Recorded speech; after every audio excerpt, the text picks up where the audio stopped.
Amados, les saludo en el amor del Señor, esperando que estén teniendo un buen tiempo ahora adorando al Señor, ¿no? Con un corazón entregado para escuchar y recibir también acerca de Él. La semana pasada estuvimos viendo en el Evangelio de Lucas, el versículo 19, desde el 11, acerca de lo que se conoce como la parábola de las 10 minas. La verdad es que hay una situación que es muy interesante ahí, tiene que ver con la buena administración de alguna manera de todo lo que el Señor nos ha entregado. De cómo de alguna forma no solamente tiene que ver con lo que el Señor nos ha entregado, sino que con el propósito que Él nos ha entregado todas las cosas que nosotros tenemos en nuestra vida. Y compartíamos un poco que de alguna u otra manera esta parábola no solamente debe dimensionarse hacia nuestra espiritualidad, por ejemplo, al hablar solo acerca de los dones del Espíritu, ¿no? Sino que en realidad tiene que ver con el todo de nuestra vida, de cómo el todo de nuestra vida está en disposición para el servicio del reino. Y esa es la realidad importante de alguna forma de aquel relato, ¿no? Y a quien no ponga lo que el Señor le ha entregado a disposición del reino, el Señor se lo va a quitar y se lo va a entregar a quien hizo más, a quien puso más disposición para el trabajo de su reino. Es así como funciona más o menos esta parábola que el Señor les comentó a sus discípulos, justamente porque ellos tenían un ideal al respecto de lo que era el reino de Dios, y el propósito de la parábola era justamente responder hacia aquel ideal y que ellos no mantuvieran de alguna forma ese ideal guardado y atesorado en su cabeza, sino que la visión y la perspectiva del reino pudiese permear, del reino real y no del que ellos simplemente estaban esperando a su manera, que pudiese permear en cada una de sus vidas, justamente entendiendo de que, y Jesús le está diciendo que en este tiempo Él no va a ser, de alguna manera no va a ser coronado, ¿no? Se acercan a Jerusalén y los discípulos están con la mayor expectativa de que Jesús va a ser coronado rey y que va a traer de alguna forma la salvación plena y completa ahora y su reinado a establecer. Sin embargo, Jesús le está diciendo de alguna forma que esto se está inaugurando con Él, pero que prontamente este rey va a volver y va a pedir cuentas de cómo estuvo también la disposición en servicio al reino de Dios y al reino de los cielos, que sin duda es lo más importante que el Señor nos ha entregado también hoy a nosotros. Es por eso que debemos buscar primeramente el reino de Dios y su justicia, ¿no? Y después vendrán todas las demás cosas. Y eso es muy intenso. La verdad que el reino debe ser algo que envuelva nuestra mente y nuestro corazón. Sin embargo, después de eso ya Jesús está frente prácticamente a Jerusalén, en camino, ¿no? A esta hermosa ciudad, y para celebrar justamente el periodo de la Pascua o la fiesta pascual, ¿no? Que era esta fiesta en la cual fue instaurada a través de Dios en la liberación del pueblo de Israel en Egipto, ¿no? Antes de que, mientras ellos eran esclavos durante 400 años, el Señor oyó su clamor y el Señor se movió de manera sobrenatural justamente para liberar esta nación de la esclavitud. Y el Señor entonces instaura y les invita a cumplir este sacramento para el pueblo del Antiguo Testamento, que era la celebración de la Pascua. Y ellos debían celebrar su liberación a pesar de que no eran libres. Ellos, ¿por qué? Porque la celebración del sacramento es justamente una celebración de fe. Y ellos, antes de que sean liberados, el Señor les invita y les da este mandato justamente de generar esta práctica una vez por año, en donde ellos debían comer cierto tipo de alimentos, ciertas hierbas amargas y cosas así por el estilo, ¿no? Que cada alimento y cada situación que allí pasaba nos mostraba una sombra en realidad de aquel cordero que iba a ser entregado por nuestros pecados para justamente nuestra liberación. Y es así como se produce esto de la entrada, que generalmente le llamamos entrada triunfal, ¿no? Y tiene una base muy simple, porque se llama triunfal, porque nos recuerda un poco a la perspectiva de cuando los reyes salen con sus tropas a alguna batalla. Y después de ganar esta batalla, viene entrando el ejército con su rey, evidentemente, y la gente celebra, obviamente, aquella entrada, ¿no? Y es por eso que de alguna forma esto es la entrada triunfal. Y es algo más o menos así lo que sucede, ¿no? La gente está expectante, sale a recibir a Jesús justamente en esta entrada triunfal. Yo quisiera conectar de alguna u otra manera esta idea de entrada, porque hay algo en nuestros corazones que siempre nos gusta disfrutar. Y una de las cosas que disfrutamos todos desde que somos niños, incluso en toda cultura, hay algo que se disfruta muchísimo y que siempre se hace fiesta con eso, es justamente esta realidad de la unión matrimonial. Todos nosotros aplaudimos y celebramos esos momentos de unión matrimonial, ¿sí? Todos nosotros la disfrutamos, ¿no? Lo pasamos bien, los pequeños muchas veces soñando desde muy chicos, ¿no? Con este efecto del matrimonio, con esta idea del príncipe también y la princesa, ¿no? Desde que son chiquititos, alguien que viene y se levanta y mata a los malos, ¿no? Y que se levanta como un rey y le ponen una corona y le ponen la espada y que garantiza la prosperidad, la paz y cosas por el estilo. ¿Quién tiene hijos sabe de eso más que yo? Que cuánto tiempo han vivido nuestros niños, ¿no? Anhelando quizás vivir un espacio como ese. Que encontrarse con una rana, digamos, que se transforme en un príncipe hermoso, ¿verdad? Y que ojalá nadie se transforme en rana. Sí, eso también es cierto en este deseo que hay en los corazones. A los niños les encanta eso. Hay algo ahí en sus corazones acerca de aquello. Mucha gente piensa en eso. ¿Con quién me casaré? Hay libros que se llaman así también, ¿no? Y el proceso de la boda es un proceso de transición que uno debe aprender a vivirlo. Yo lo disfruté, ¿no? Carolina no tanto, ¿sí? El colon funciona de otra manera. Pero hay una expectativa. Y hay algo que es muy intenso aquí, y es que primero, ¿cierto? En nuestra ceremonia entra el novio. Y ya entró el novio, ok, ¿verdad? Después se vuelven generalmente a cerrar las puertas y comienza a entrar la novia. Y hay una cosa que la novia espera en ese momento. La novia espera que el novio esté adentro, ¿verdad? Ella está con la puerta cerrada, esto. Y la novia, la expectativa es que ojalá el tipo ahí esté. Hay películas, hermanos, que muestran aquello. Y eso, hay una expectativa respecto a aquella fiesta. Un matrimonio en la cual el novio no está realmente es una película mala, ¿no? Y entonces ve al novio y se libera un poco la ansiedad ya en ese momento. Ella está vestida de blanco y se hace visible generalmente en el pasillo de alguna iglesia o en el lugar en donde se hace este matrimonio. Y entonces respira y dice, ahí está para mí, ¿no? Y el reino de Dios es algo similar en estos deseos que hay en nuestro corazón. Reino y boda van muy de la mano. Cuando hay una boda, cuando hay una celebración de victoria,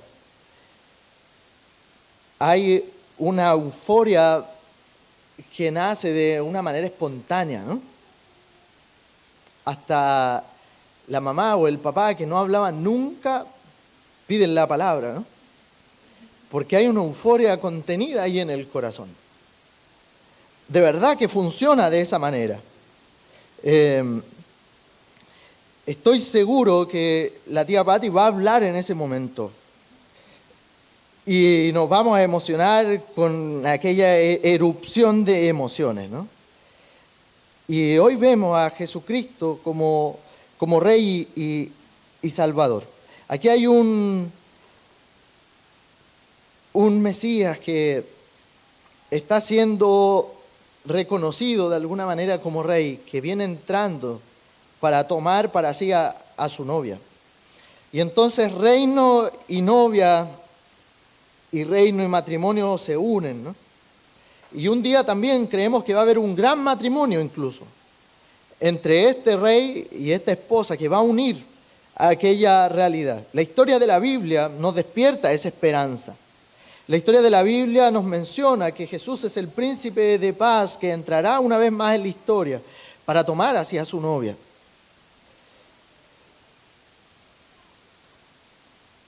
Y aquí quisiera destacar en esta entrada, ¿no?, que es, de alguna forma, es un cocaví de la entrada final de cómo Jesús va a venir y de cómo Él va a ser reconocido, ¿no? Es simplemente una pizca de aquel sabor de ese momento. Pensemos en cómo Jesús hace esto como un príncipe, ¿no?, que viene a buscar a su novia. Piensa en ello como un príncipe llegando de alguna u otra manera a su palacio. Y aquí el texto nos menciona que mientras iba llegando al monte de los olivos, envió a sus discípulos pidiéndole que trajeran delante de él un pollino que iban a encontrar atado. Y que si le preguntaban, el dueño del pollino, si le preguntaban por qué se lo llevan, por qué lo desatan, él le iban a responder simplemente porque el Señor lo necesita. Así, tal cual. Jesucristo entra como el gran servidor. Aquí viene un príncipe que sigue adelante buscando a su novia. Y aquí nosotros nos podemos hacer la pregunta respecto de cómo esta persona, dueña del pollino, simplemente lo entrega cuando le dicen el Señor lo necesita. Nosotros debemos tener claro, primero que todo, cuando hablamos de esta entrada de Jesús, y es lo más importante para nuestra vida, es reconocer que Jesús es el Señor. Que no hay otro. Que no hay un sistema, digamos, que esté sobre aquel. Que no existe otra realidad más amplia y profunda al mismo tiempo para el cristianismo que no sea la frase de Jesús es el Señor. Pueden haber muchos títulos para Jesús, como se menciona, como rabino, buen maestro, rey, príncipe, amigo, ¿verdad? Pero en realidad, este lenguaje de que Él es el Señor debe transformar literalmente todo lo que somos. Entonces, para algunos, Jesús simplemente es un amigo de los pobres, es un buen maestro, pero no es el Señor, no es Dios, no es el Eterno que está gobernando sobre todo aquello. Y sí, Jesús es todo eso, ¿no? Es quien se preocupó por el desvalido, por el necesitado, por el huérfano. No hay nadie que haya sido como Él. Sin embargo, Él es todo eso y mucho más. Él es Señor. Y el cristianismo debe acostumbrarse a hacer aquella afirmación diariamente para su propio corazón de que Jesucristo es el Señor. Que Él está por encima de todo, que Él está por encima de todos, que no hay nadie como Él, que no hay cosa creada a su lado, ni tampoco cosa alguna que pueda estar encima de Él. Los judíos habrían escuchado esto y lo escuchan como blasfemo, que la gente afirme que Jesús es el Señor. Cualquier judío respondería a eso, que no es el deber decir eso, que está mal, que es una blasfemia. El romano de aquel tiempo hubieran dicho, César es el Señor y no Jesús. Pero los cristianos afirmaban que Jesucristo era el Señor. Entonces Jesús está estableciendo aquí una autoridad mayor, incluso sobre César.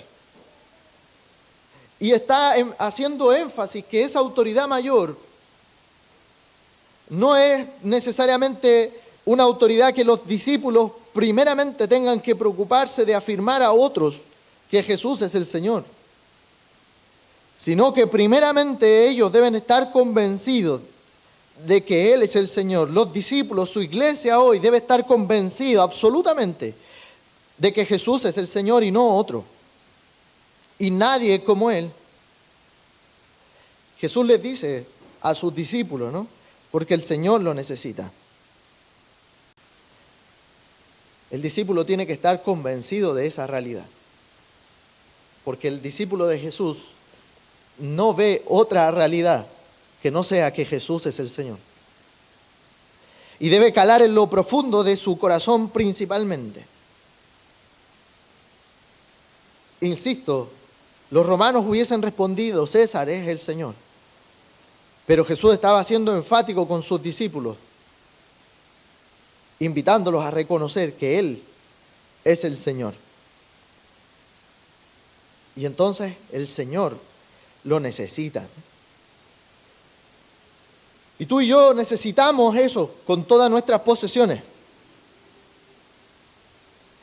Aquí hay alguien que era dueño de un pollino. En una época de agricultura, nosotros sabemos que un pollino, un burro joven, es absolutamente caro y necesario por lo demás. Para nosotros hoy día no es necesario, ¿no? Pero imagínense a alguien que viene y entra a nuestra casa y nos dice, permiso amigo, voy a tomar la llave de su auto, ¿no? ¿Y por qué? Porque el Señor lo necesita. ¿Sí? Raro eso, ¿no? No. O sea, ¿qué Señor, no?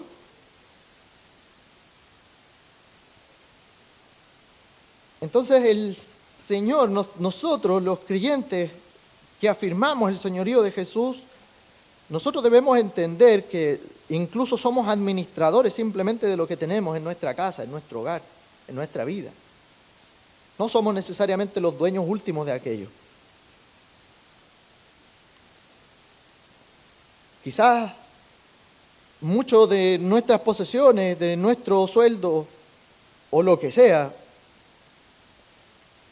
se necesita para financiar, por ejemplo, alguna causa que tiene que ver con el reino.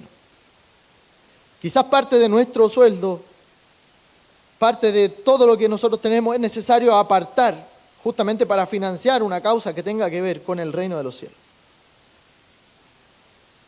Nuestra casa, que se pueda abrir, ¿no? Alguna vez quizás para el grupo comunitario de la iglesia. Que nuestra casa esté con puertas abiertas para aquello. Si el Señor lo necesita, entonces ahí está. Esa es una posesión valiosa, pero el Señor lo necesita. Ahí está. Hay que llevar a ese animal a Jesús.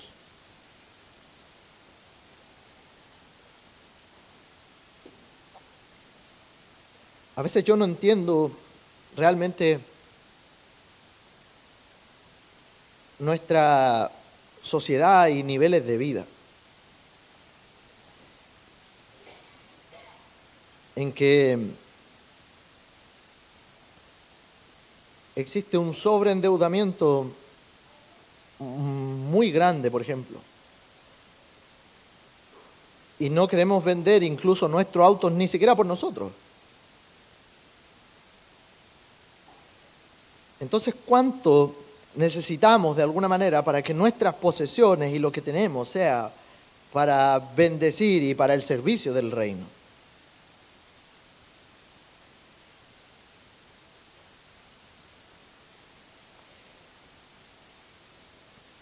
Y es por eso que ese reconocimiento neto debe ser y calar en lo profundo de nuestro corazón. No podemos seleccionar las cosas que queremos en las que Jesús sea el Señor y en las que no sea el Señor de nuestra vida. No tenemos ese derecho. Nosotros cantamos que Él es el Señor de todo cuanto existe y que no hay nada que resista a aquello. Y si lo cantamos, debemos afirmarlo y creerlo también en nuestro corazón. Pero por otra parte, Jesús no solamente ha de ser reconocido como el Señor, sino que Jesús ha de ser reconocido como aquel que cumple el Antiguo Testamento. Nosotros simplemente podríamos pensar, bueno, Él fue en un pollino porque simplemente era humilde, ¿no? Y sí, es cierto, Jesús fue humilde. Pero aquí Jesús está haciendo una declaración pública con su acto. Está haciendo una declaración respecto a su acción. Y cuando la gente menciona, por ejemplo, que Jesús nunca se presentó como Dios, sí lo hizo. Y lo hizo de varias maneras. Algunas veces lo dijo y otras veces simplemente lo mostraba, ¿no? Y esta es una ocasión en la que Él dice, soy el Señor, ve a buscarme un pollino. Y además, con esta acción de que fueran a buscar un pollino, Jesús trabaja en ellos, en su mente, en la mente de los discípulos y en nosotros también, uniendo esta historia bíblica, refiriéndose a una profecía dada hace cientos de años atrás bajo el profeta Zacarías, en que Dios prometió que sabrás que tu príncipe ha venido, sabrás que tu futuro rey está entre vosotros. El Señor está cerca cuando tú ves algo. Y entonces ellos están esperando. Y Zacarías 9 nos dice, alégrate, hija de Sión, grita en voz alta, hija de Jerusalén, para que sepas que el Señor está entre ustedes cuando venga a Jerusalén. Mira a tu rey, viene a ti justo y trayendo la salvación en él, humilde y montado en un pollino o en un potro de un burro, ¿no? Tu rey viene, es humilde, viene a salvarte. No solamente es el Señor, sino que Él viene cumpliendo lo que había prometido, lo que habían estado esperando por cientos de años.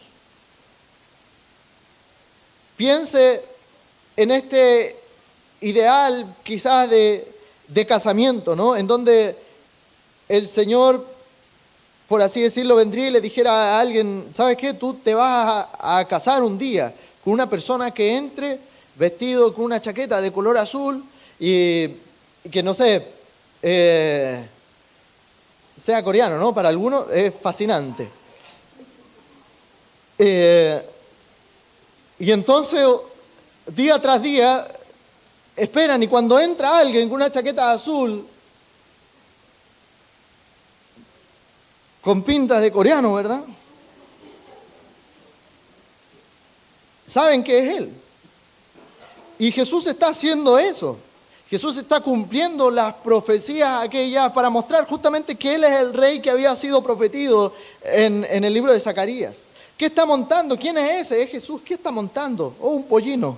Hoy día es el día, en verdad, en que viene nuestro Rey, en que viene por su novia. Es por eso que amamos de alguna manera las bodas, porque se transforman como en ecos del Evangelio. Es por eso que a los niños, niñas, les gusta vestirse como un príncipe, como princesa. Porque son ecos, de alguna manera, del Evangelio, en donde hay algo ahí en su corazón que clama por aquello. Por aquel matrimonio final, en donde Cristo venga a buscar a su esposa. Y en donde siga cumpliendo aquellas promesas que ya había cumplido en un momento en Zacarías, pero que seguirá cumpliendo de aquí en adelante. Y entonces llegaron con este pollino a Jesús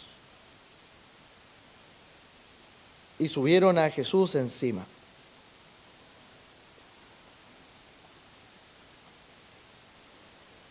Aquí hay algo muy interesante, que ellos llevan a Jesús y ponen de sus capas sobre aquel potro o pollino.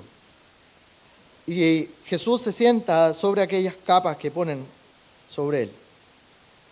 Y mientras avanza y cabalga, la gente extiende sus capas de ropa en el camino. A medida que él se acerca, ya en el Monte de los Olivos, toda la multitud de sus discípulos comienza a regocijarse y a alabar a Dios por las obras que habían visto. Bienaventurado el que viene en el nombre del Señor, paz en el cielo y gloria en las alturas. Y algunos fariseos, los tipos religiosos, ¿no?, que aparecen ahí de repente y aquí van de nuevo. Maestro, reprende a tus discípulos. Repréndelos, ¿no? En el versículo 30. Reta a tus discípulos, mira lo que están diciendo. Pero no. Jesús le dice, si ellos se callan, la creación va a aclamar mi reinado. Si los discípulos se callan, va a ser la creación quien va a clamar por aquello. Y cuando nosotros reconocemos que Jesús es el Señor, es este Rey humilde, no nos queda otra cosa que ante Él seguir siendo generosos, seguir despojándonos un poco más. Y aquí yo no estoy hablando de generosidad para aquel que no tiene necesariamente, sino que aquí estoy hablando de generosidad para exaltar a Jesús. Una generosidad que tenga un propósito literalmente de que Jesús sea reconocido ahí. Entonces van a buscar aquel burro, aquel pollino, pero no hay silla de montar. Jesús es tan humilde, sin hogar y pobre, que no tiene una silla para montar. ¿Y qué hacen sus discípulos? Toman sus capas y arman improvisadamente una silla de montar. Pero no cualquier capa. Esta capa era extremadamente importante para ellos. Aquí no es que le estaban regalando estas capas a Jesús porque tenían varias más y habían encontrado una oferta en 2x1, entonces se la iban a poner a Jesús ahí. Así no funciona. Ellos iban a poner justamente de lo que tenían y de lo que necesitaban. Esa es la verdadera generosidad también. Apretarse un poco más, ¿no?, para poder despojarse. Y entonces toman sus capas. En este tiempo la capa era extremadamente importante porque la mayoría de esta gente tenía abrigos, porque si ellos viajaban, iban a la casa de alguien que quedaba más lejos, ellos necesitaban de repente protegerse de una tormenta de arena, del frío que cambiaba muy de golpe en el desierto. Entonces aquella capa, si encontraban alguna casa por ahí, no necesariamente se la iban a abrir para pasar aquella noche, entonces uno se sentaba al lado de aquella casa para que no le llegara tanto viento y entonces se arropaba con aquellas capas. Entonces cada uno tenía su capa para protegerse de alguna manera mientras caminaba, viajaba. Porque uno a menudo no se encuentra durmiendo afuera, ¿no?, sino que generalmente llega a la casa. Porque si no llega a la casa, hay de quien no llega a la casa. Pero esto es así. Uno iba caminando y muchas veces tenía que frenar el paso y dormir en donde le pillaba el día, ¿no? Entonces la capa se convertía justamente en protección y por lo tanto tenías que andar por lo menos con uno la mayor cantidad del tiempo. Y la gente tomó sus capas, no le importó, ¿no?, y las ataron alrededor del animal para crear una silla improvisada para Jesús. Eso excede la generosidad. Cuando nosotros reconocemos que Jesús verdaderamente es Rey, no importa lo que hay. No importa con lo que yo me quede. Esto es para el Señor. Yo sé que esto me va a traer problemas entregar esto. Yo sé que me va a traer un problema, pero es para Jesús. Es para el Señor, así que voy a ser generoso con tal de que Él sea exaltado, ¿no? Eso es lo que ellos estaban haciendo. En la generosidad estaban exaltando a Jesús. Llevémoslo donde todos puedan verlo, llevémoslo donde todos puedan conocerlo, llevémoslo donde todos puedan alabarlo, pero alabémoslo nosotros primero con lo que tenemos. Queremos ser generosos para exaltar a Jesús. Y entonces Él se sube a aquel potro y comienza este viaje a Jerusalén. Y esto es sorprendente porque la generosidad se contagia, querido, y se transforma en un movimiento. Algunos comenzaron con esta generosidad, que ven a los discípulos que se sacan la capa, que arman este pollino, y entonces ven que este rey no tiene una alfombra roja por donde pasar, y unen sus capas y arman una gran alfombra para que Jesús pase por ahí. Y entonces la multitud, gozándose, comenzó a alabar a Dios por todas las maravillas que había hecho. Y a su paso seguían extendiendo sus mantos por el camino la gente. Y se unía a este cántico, versículo 38, bendito el Rey que viene en el nombre del Señor, paz en el cielo y gloria en las alturas.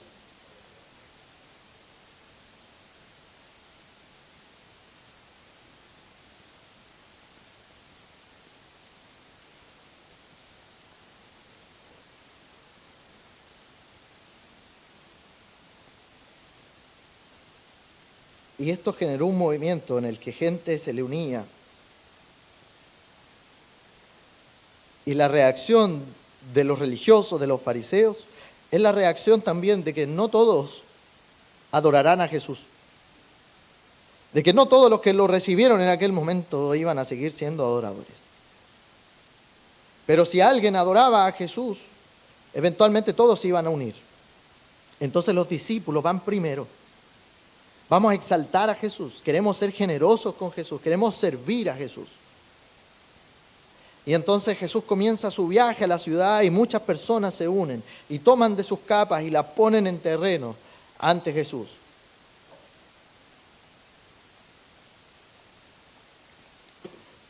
¿Qué es lo que más atesora? Lo pondrías en el suelo y si fuera Jesús, lo regalarías. Jesús lo vale todo, queridos. Jesús lo vale todo.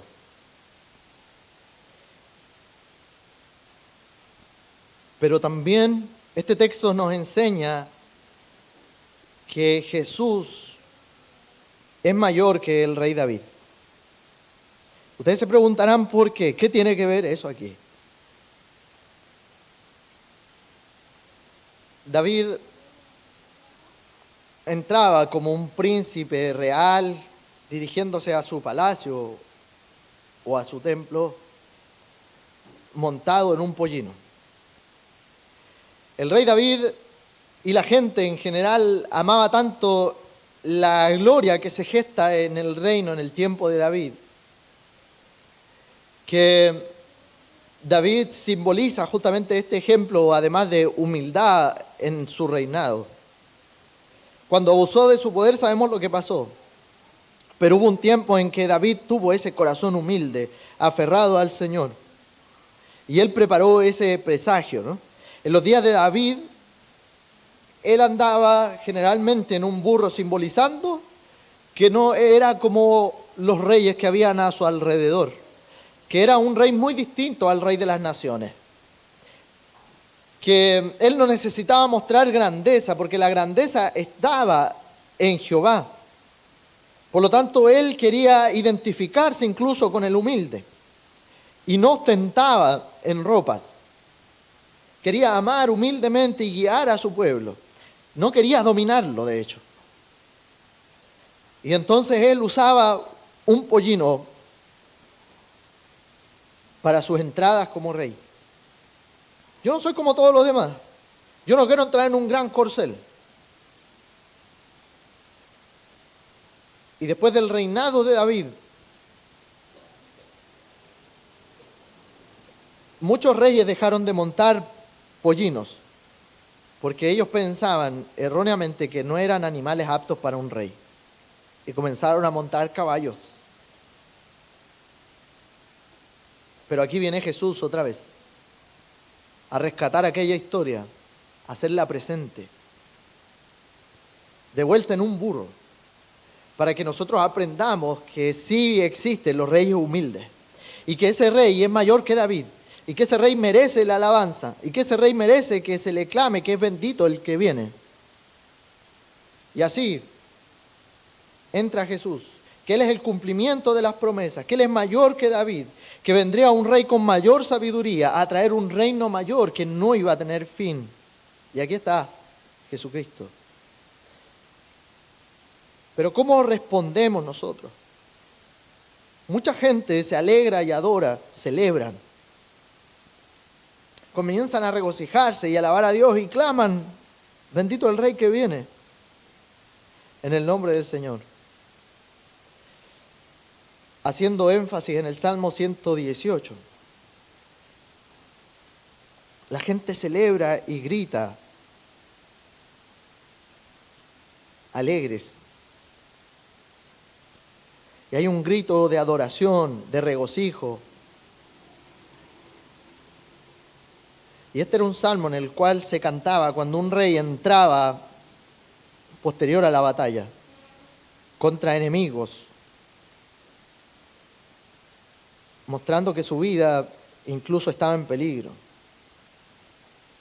Pero si el rey llegaba, la gente se encontraría con él en el camino y iban a celebrar con él. Y la gente está contenta ahí con eso. Sin embargo, hay gente que no responde de esa manera.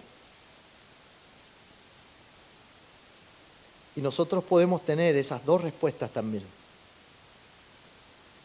Que Él es bendito, que Él es el Señor.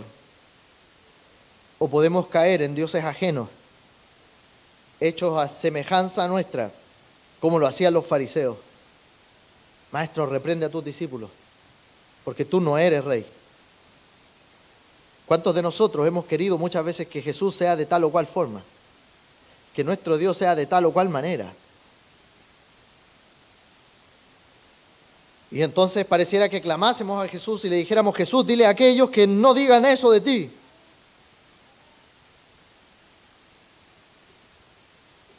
Porque eso es de comunista, o porque eso es de derecha.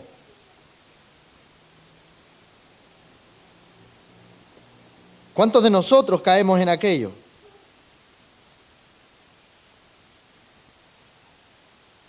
Pero el Hijo aquí está siendo adorado de buena manera. Y los que adoran realmente en este tiempo se regocijan porque hay paz en el cielo. Paz en el cielo y gloria en las alturas.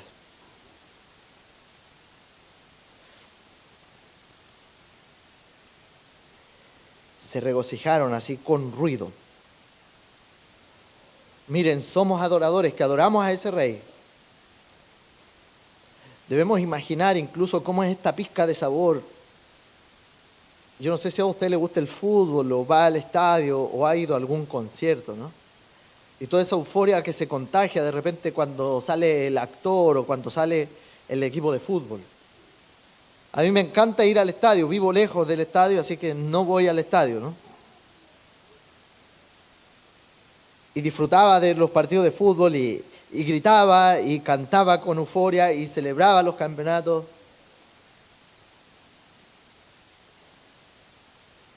¿Cómo será el ver entrando realmente al Rey?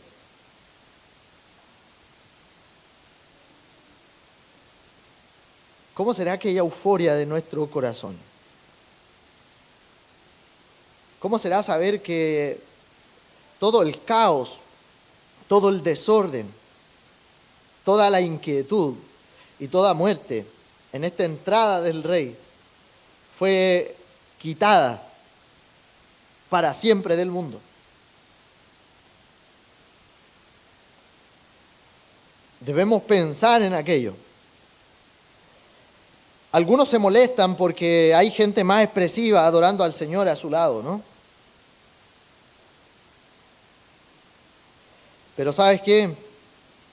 Si nosotros nos callamos, la creación va a cantar para la gloria de Jesús. Y va a ser como un musical, realmente como la televisión. Nos podría mostrar con ángeles, con árboles, con rocas, saltando, adorando a Jesús. Obtiene un eco de alguna manera de Romanos 8. donde la creación está frustrada por el pecado humano, pero al ver la liberación, al ver su rey entrando, ¿no? Ven que existe una plena libertad para adorar y glorificar al Creador. Y Jesús, de alguna manera, le está diciendo a los fariseos, a estos religiosos, yo debo ser adorado. Y la gente no está equivocada. Y si los silenciara, las rocas gritarían. ¿Qué prefieren, que canten las rocas o que canten ellos, no?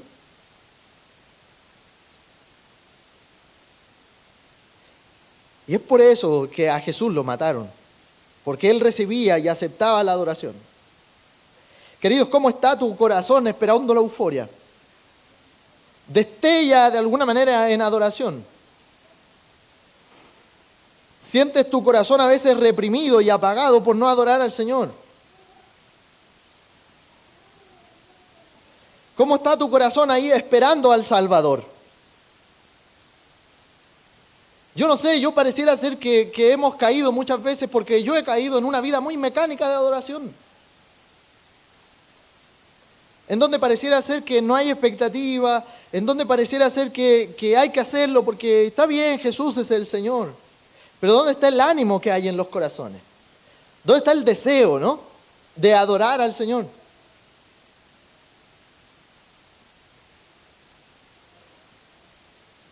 Es que caí en depresión, es que me están pasando cosas, que estoy sufriendo tal o cual situación. Pero hay algo que se está apagando también en ese momento. Es el corazón y es el deseo y es la euforia, ¿no? Por celebrar la presencia de tu Rey y Salvador.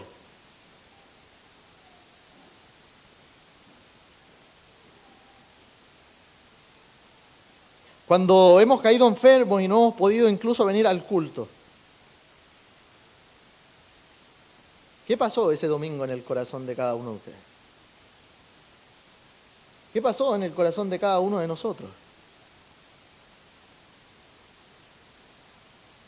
¿Sentimos deseo? ¿O simplemente fue un domingo en casa? Queridos, si usted calla, las piedras van a cantar. Si usted no pudo venir a adorar al Señor en comunidad, debe aprender a hacerlo privadamente y a sentir la misma euforia y a sentir el mismo deseo, a sentir el mismo reventón en el corazón.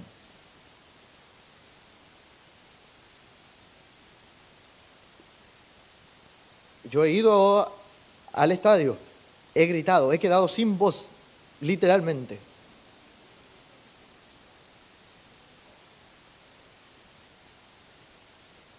Ha palpitado fuerte mi corazón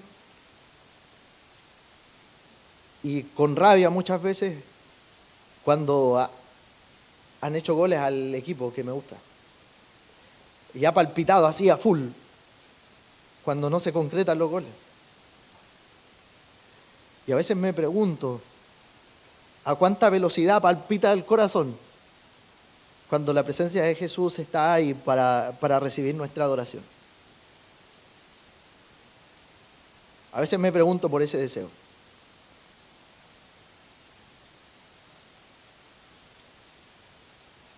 Así es que examinemos nuestro corazón. Pero por último, quisiera mencionar que Jesús, cuando llegó cerca de la ciudad, el versículo 41,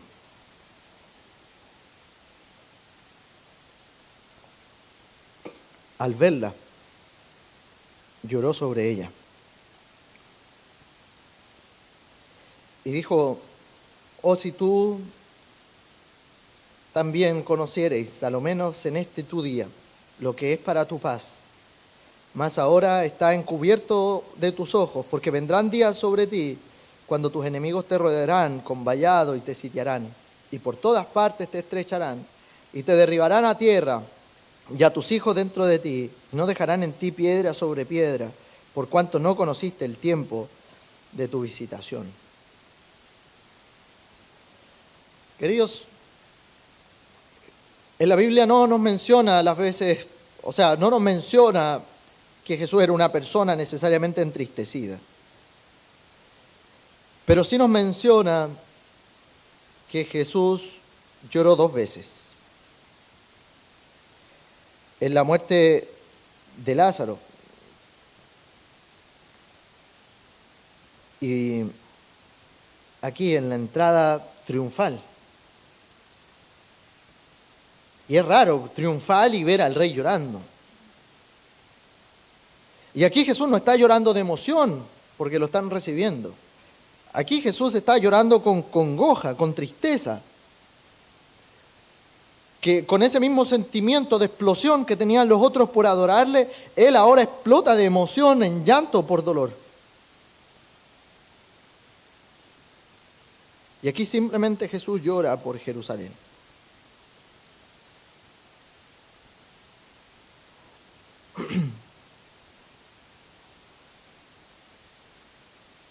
A algunos de nosotros se nos ha enseñado que los hombres no lloran. Que los hombres de verdad no lloran. Pero ¿sabe qué? Los hombres de verdad no lloran por las situaciones equivocadas. Los hombres de verdad lloran por lo que hay que llorar. Sufren por lo que hay que sufrir. Hay cosas sin importancia que no amerita eso. Nos hemos convertido a veces en una sociedad demasiado sensible que a veces lloramos por todo. Pero hay cosas que de verdad importan y por las que debemos llorar. Y el hombre no llora, no debe llorar por razones equivocadas. Pero cuando el corazón de Dios se rompe y Dios llora, si tenemos en nosotros el Espíritu Santo, debemos tener nuestro corazón roto al mismo tiempo que el de Jesús. Y lo que rompe el corazón de Jesús, lo que rompió aquí el corazón de Dios, es una ciudad que cierra los ojos a Jesús. Es una Jerusalén que ha cerrado los ojos a Dios, que ha rechazado la venida de su Salvador. Mientras algunos se regocijan, esta es una boda, esta verdaderamente es victoria, Jesús llora, pero no es una boda para todos. Y entonces profetiza que esta ciudad será juzgada, que serán asediados por el enemigo. Hay una ventana de oportunidades que Dios nos da a cada uno de nosotros y que Dios da también a nuestras ciudades. Para tomar la mano de alguna forma de Jesús y su trabajo. Para responder, seré cristiano y caminaré con Jesús. No cerraré los ojos como aquella ciudad. Recibiré el perdón de Jesús, recibiré su vida eterna. Me apartaré del pecado y confiaré en Él.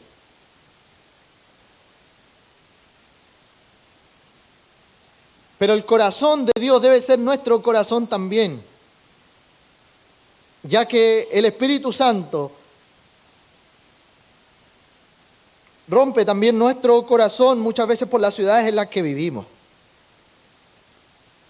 Queridos, hoy debemos llorar.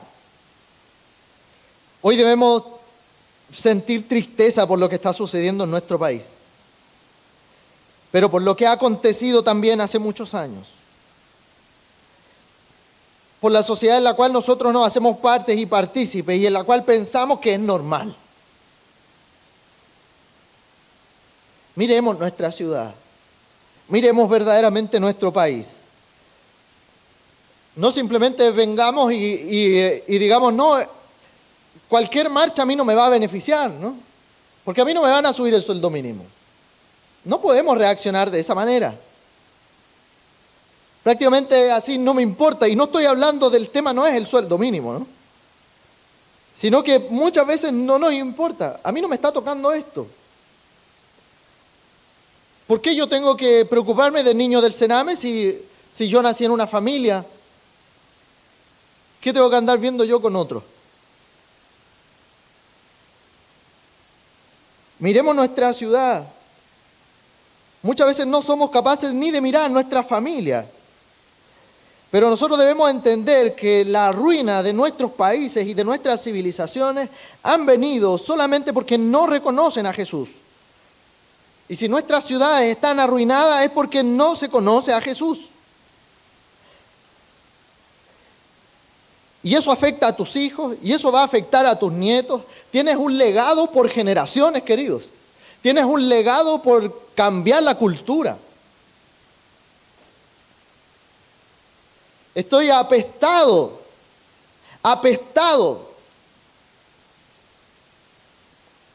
de escuchar cuánto sinvergüenza hay en medio de nuestras congregaciones.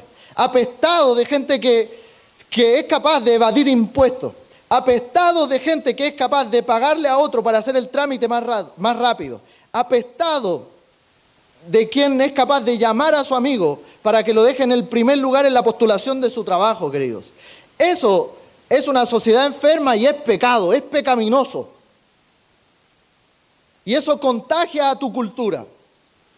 Si tú reclamas en contra de la corrupción, no tengas un corazón corrupto. Y ya no deja de llorar por el otro. Y aprende hoy a llorar también por ti. Porque te estás condenando voluntariamente.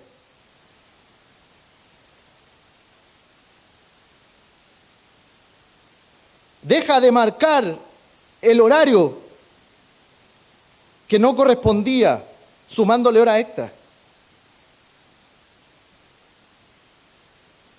El problema aquí no viene de la Constitución, viene de que aquello es el reflejo de nuestra cultura, queridos.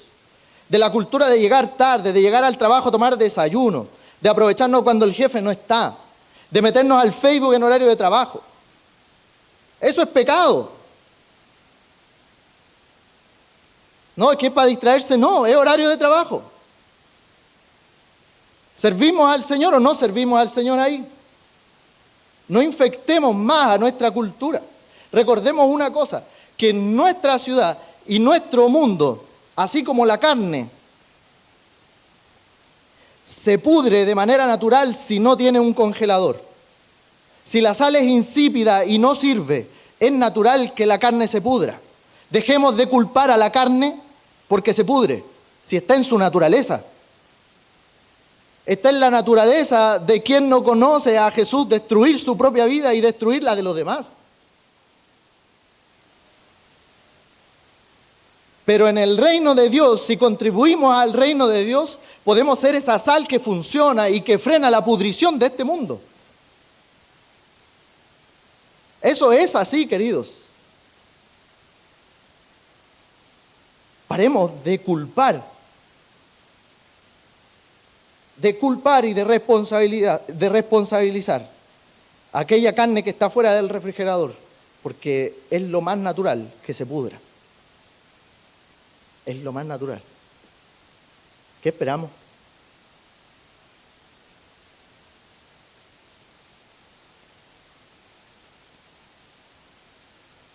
Hoy es tiempo de llorar. Hoy es tiempo de mirar nuestro país y llorar. Hoy en la mañana, muy temprano en la mañana, antes de las 7 de la mañana, abrí mi Facebook y abrí las noticias en la página web y vi la foto de un joven que estaba sentado en la solera de la calle. Otra persona le tomaba su mano y él estaba con sus ojos cerrados, ahí sentado en la solera de la calle.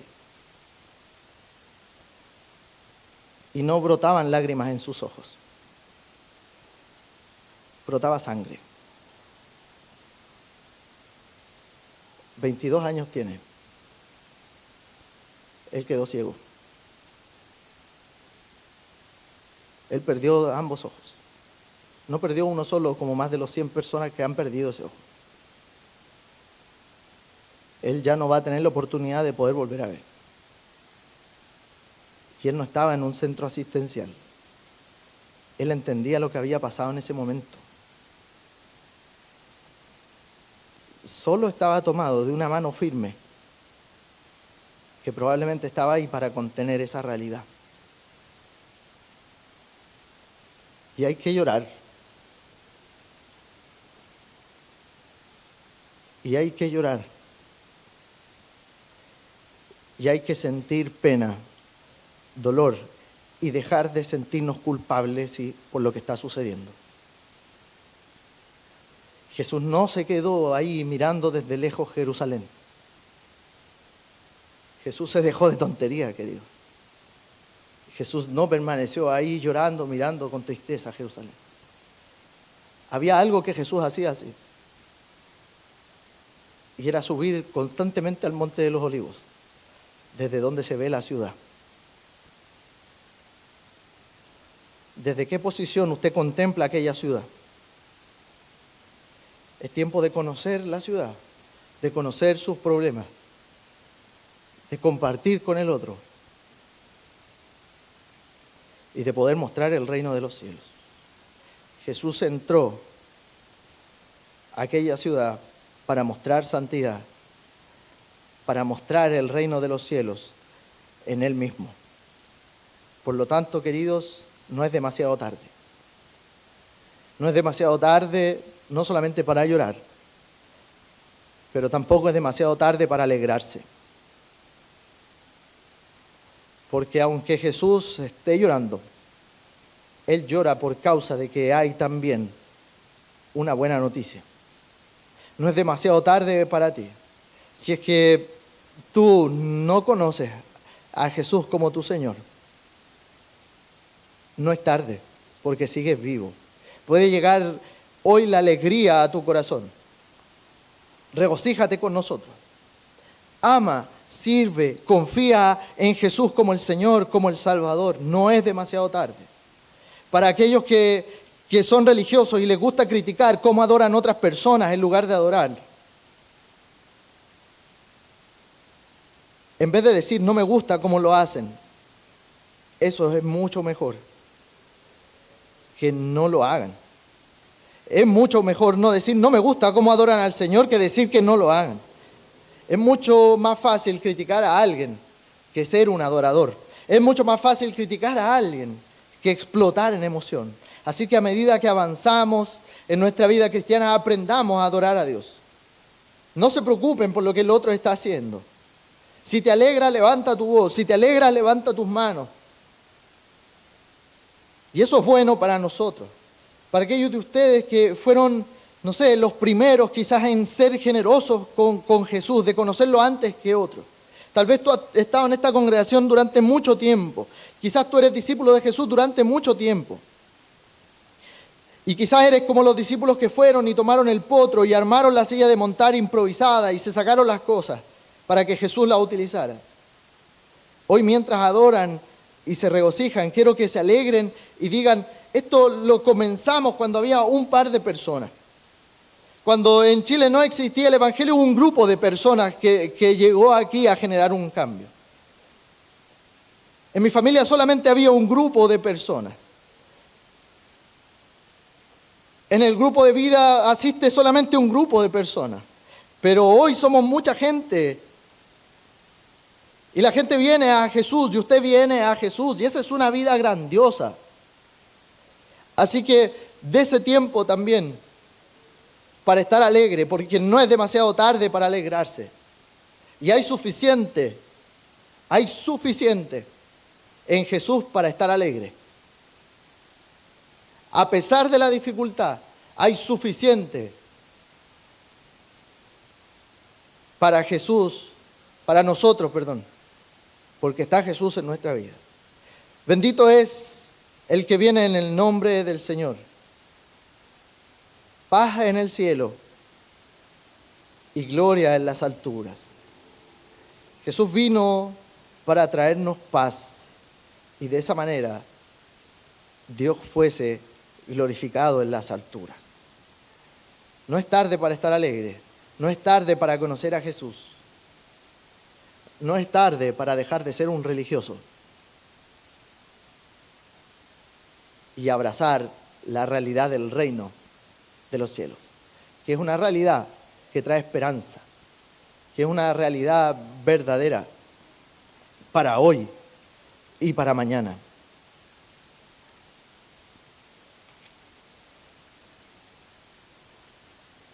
Así que, queridos, cantemos, celebremos,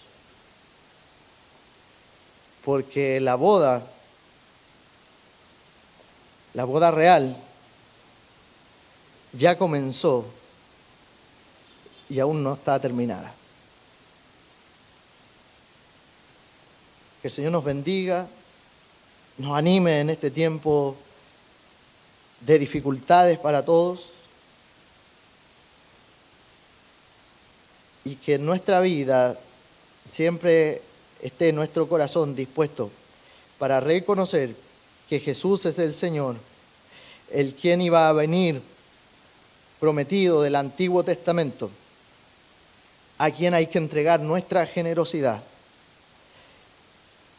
y por quien nos motiva de alguna u otra forma a la misericordia, a tener compasión y al llorar por lo que verdaderamente hay que llorar.